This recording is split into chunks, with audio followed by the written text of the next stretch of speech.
Hey guys, PepperAmmy here. This week, as you can probably tell by the ingredients in front of me, or if you just read the video title or the thumbnail, we are making a cake. Now, not just any cake, we are making a Battenberg. And of course, following the recent channel tradition, this is one of my cursed recipes. For me, I thought this would be a nice easy cake, but it turned out to be quite frustrating for me. Various reasons that I will get into later in the video.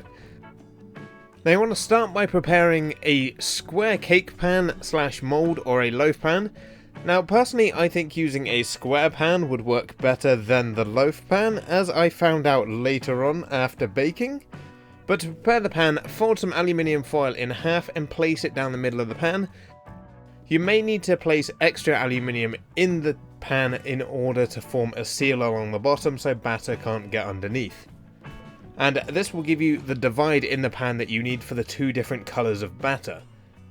Set the prepared pan to one side while you make the batter. Now, to make your batter, combine 230 grams of softened or room temperature butter and 150 grams of sugar in a bowl. Now, I want to cream that together until they form a nice, smooth, thick, cream-like mixture. And then, one at a time, add in 3 eggs, whisking in between to fully incorporate. Then add in 1 teaspoon of vanilla extract, or vanilla sugar if you're using vanilla sugar. 1 teaspoon of baking powder, half a teaspoon or a pinch of salt, 60 ml of milk, and then whisk that together until you have a very smooth mixture. Then slowly add in 200 grams of flour, whisking in between to avoid a lumpy batter. You want to try and get this as nice and smooth as possible, as a lumpy batter is very hard to resolve.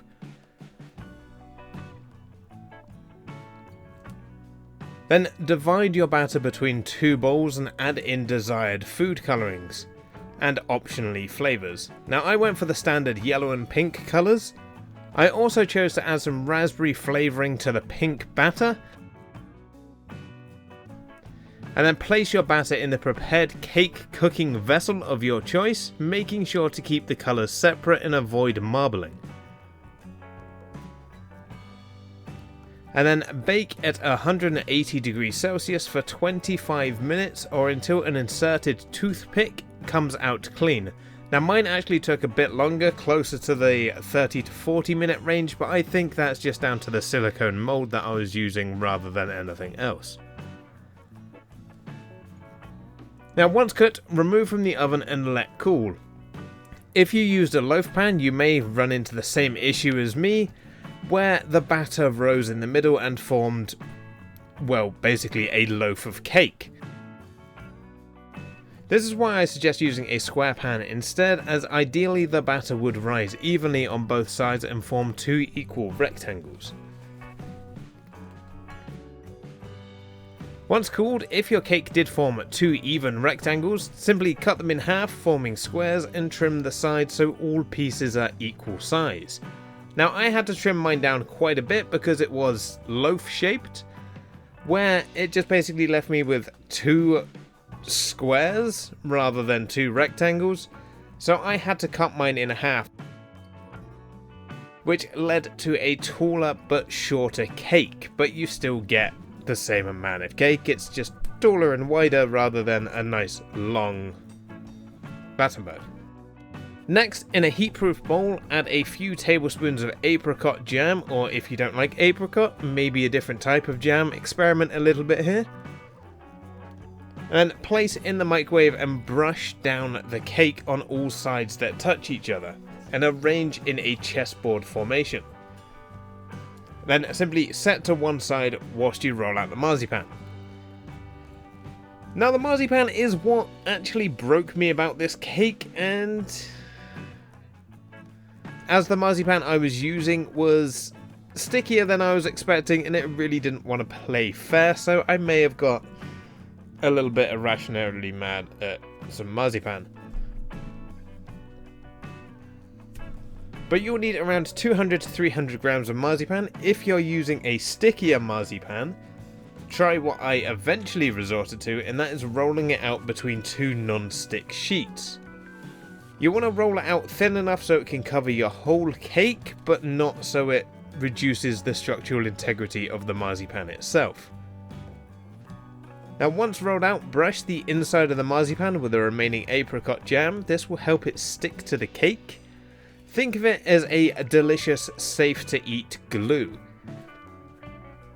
Then place the cake on the marzipan, bringing the sides up to meet on the top and gently push together to form a nice seam. Now it doesn't have to be pretty, as this is going to be the bottom of the cake and it is just basically to hold the marzipan to the outside of the cake. Then trim off any excess marzipan if you have any and place the cake in the fridge for at least 20 minutes. This will give the jam a nice amount of time to firm up and adhere to the cake.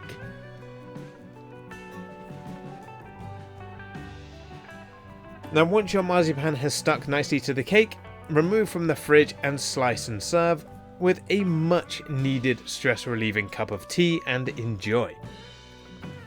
Now this recipe, although seeming simple, almost broke me, but it was worth it in the end as it tasted great and it's not really something we have here in Denmark.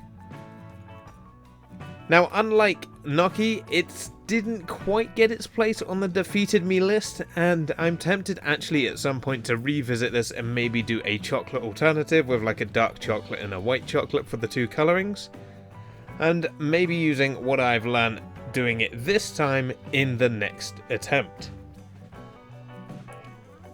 But anyway, that does it for this episode. I hope you guys enjoyed. If you do decide to make this, I hope it goes much smoother than it did for me. If you're new here, please consider subscribing, it helps me out a lot, and I will see you all again next week. Thanks for watching.